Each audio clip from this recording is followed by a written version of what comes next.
والعاقبة للمتقين والصلاة والسلام على سيد الأنبياء والمرسلين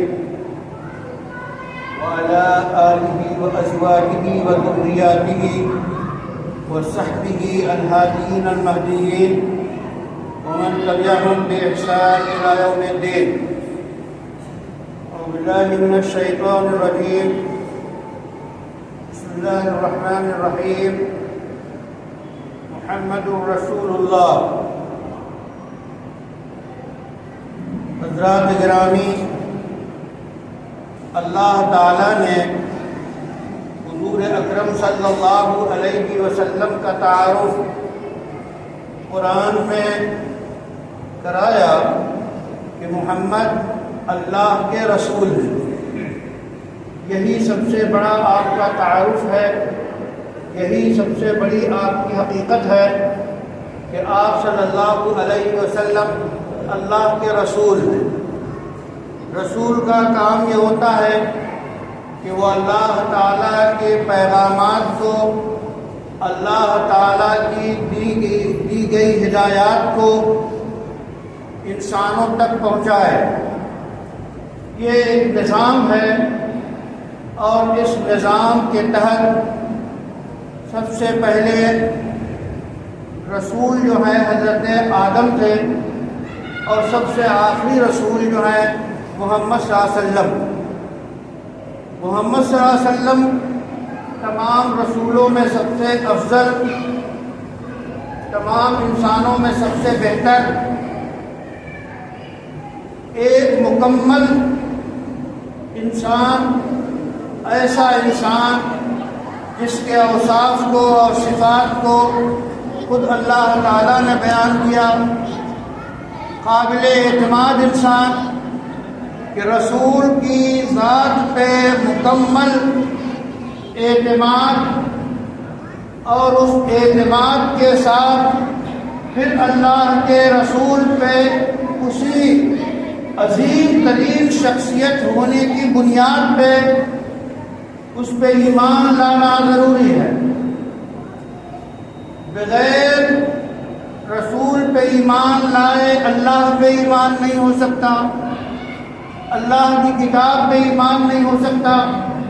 تو ایمان کے جو اجزاء ہیں، جن چیزوں پہ ایمان لانا ضروری ہے، وہ اللہ کی ذات پہ، اللہ کی صفات پہ، اللہ کے فرشتوں پہ، اللہ کی کتابوں پہ، اللہ کے رسولوں پہ.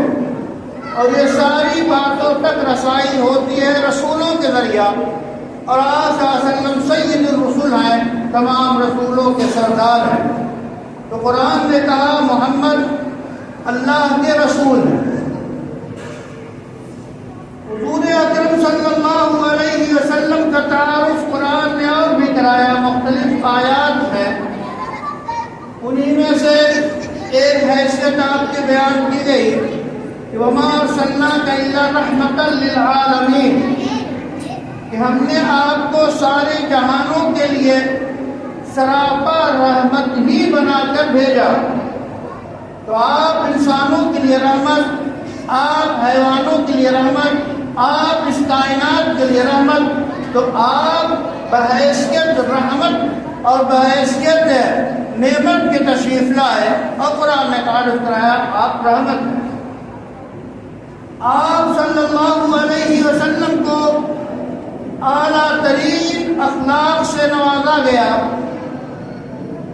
ساتھ کہتے ہیں انہوں نے ام المومنین سیدہ عائشہ رضی اللہ تعالی عنہا سے سوال کیا کہ محترمہ ہماری ماں بتائیں کہ رسول اللہ کا اخلاق کیا تھا. ام المومنین نے سوال کیا کیا تم قرآن نہیں پڑھتے؟ انہوں نے کہا بالکل قرآن پڑھتے ہیں. تو ام المومنین نے کہا کان خلقہ القرآن، کہ رسول اللہ کا اخلاق تو قرآن.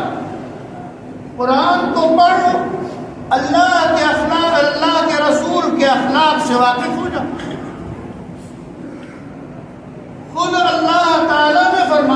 وَإِنَّكَ لَعَلَىٰ خُلُقٍ عَظِيمٍ کہ آپ کے اخلاق بلند پایا انتہائی عظیم الشان ہے۔ اخلاق کسے کہتے ہیں؟ اچھی صفات کو، عمدہ اوصاف کو، اچھی عادات کو، اس کو اخلاق کہتے ہیں۔ اخلاق میں بھی رسول اللہ صلی اللہ علیہ وسلم کا اخلاق اعلیٰ ترین اخلاق تھا۔ تو قرآن نے کہا اِنَّكَ لَعَلَىٰ خُلُقٍ عَظِيمٍ۔ ایک اخلاق تو یہ ہے کہ آپ کے ساتھ کوئی برائی کرے تو آپ اس کا برائی سے جواب دے دیں، برابر ہو گیا۔ ایک یہ ہے کہ آپ ساتھ کوئی اچھائی کرے، اچھائی سے آپ جواب دے دیں، برابر ہو گیا۔ ایک ہے اخلاق وَاعْفُ عَمَّنْ ظَلَمَكَ،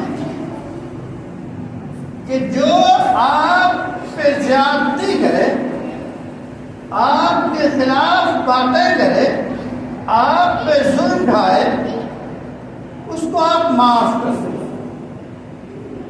معاف کر دینا یہ اخلاق جو ہے اعلیٰ اخلاق ہے۔ اور اعلیٰ ترین اخلاق کیا ہے؟ وَأَحْسِنْ إِلَىٰ مَنْ أَسَاءَ إِلَيْكَ، کہ جو آپ کے ساتھ برائی کا برا برتاؤ کرے، آپ نہ یہ کہ صرف معاف کر دیں، نہ یہ کہ صرف درگزر کر دیں، نہ یہ کہ صرف خاموش رہ جائے، بلکہ اس کے ساتھ احسان کریں، اس کے ساتھ بھلائی کریں۔ کہ جو آپ کے ساتھ برے برتاؤ سے پیش آئے، آپ اس کے ساتھ اچھے اخلاق سے پیش آئیں۔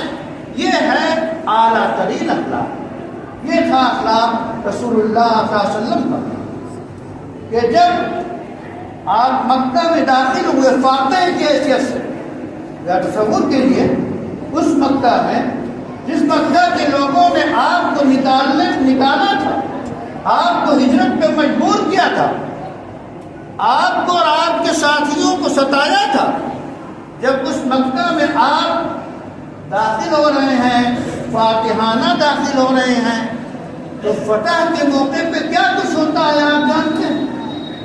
لیکن آپ صلی اللہ علیہ وسلم نے سب کو جمع کر کے فرمایا انتم الطلقاء، تم سب آزاد ہو، کسی سے کوئی بدلہ نہیں۔ یہ ہے رسول اللہ صلی اللہ علیہ وسلم کا اخلاق۔ تو کان خلقہ القرآن، کہ آپ صلی اللہ علیہ وسلم کا اخلاق قرآن تھا۔ امام غزالی نے آپ صلی اللہ علیہ وسلم کے اخلاق کو کہ اعلیٰ اخلاق کیا ہو سکتے ہیں، ان سب کو ایک حد تک جمع کیا ہے، اور بھی محدثین حدیث کتابوں میں، کہ آپ انتہائی بہادر تھے۔ بہادر ہونا یہ اچھی عادت ہے۔ آپ انتہائی سچے تھے، آپ سے زیادہ سچا کون ہو سکتا؟ آپ انتہائی فیاض تھے، آپ انتہائی سخی تھے، آپ لوگوں پر رحم کرنے والے تھے، آپ سب سے زیادہ عادل انصاف کرنے والے تھے، آپ منصف تھے، آپ صادق تھے، آپ سچے تھے، آپ سخی تھے، آپ رحم کرنے والے تھے۔ اور قرآن نے جن باتوں کا حکم دیا اس سے آپ متصف تھے، اس کے ماننے والے تھے۔ قرآن نے جن چیزوں سے روکا اس سے آپ نے رکنے والے تھے۔ یہ ہے آپ کا اخلاق، کان خلقہ القرآن۔ حضرات گرامی، ہم جس رسول کے امتی ہیں، اس رسول کا یہ اخلاق ہے، اس رسول کی یہ سیرت ہے، اس رسول کا یہ کردار ہے، اس رسول کا یہ تعارف ہے۔ ہم اس پہ ایمان لانے کا دعویٰ کرتے ہیں۔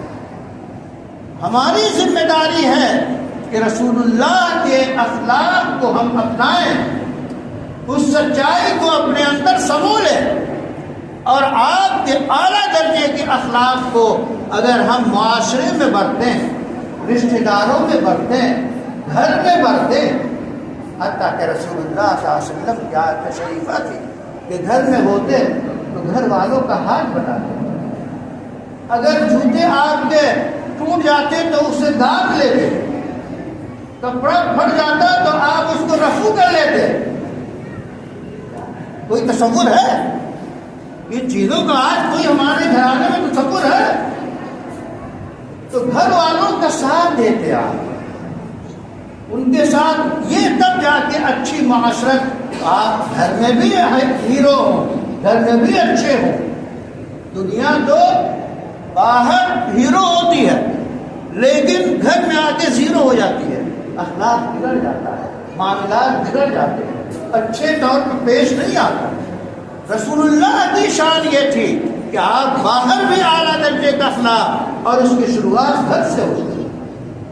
تو یہ گھر کے اندر آپ بااخلاق ہو، محلے کے اندر آپ بااخلاق ہو، معاشرے کے اندر بااخلاق ہو، اچھا کردار ادا کریں، پڑوسیوں کے حقوق کو آپ ادا کریں۔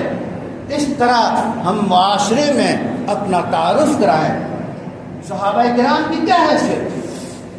صحابہ کرام گویا چلتے پھرتے قرآن، اس لیے ہم ان صحابہ کی باتوں کو ماننے والے ہیں، رسول اللہ کی باتوں کو ماننے والے ہیں۔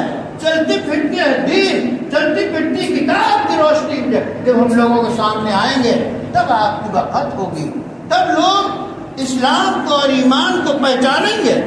اس طرح ہم اپنی ذات سے، اپنے چال سے، اپنے برتاؤ سے دین کا تعارف کرائیں۔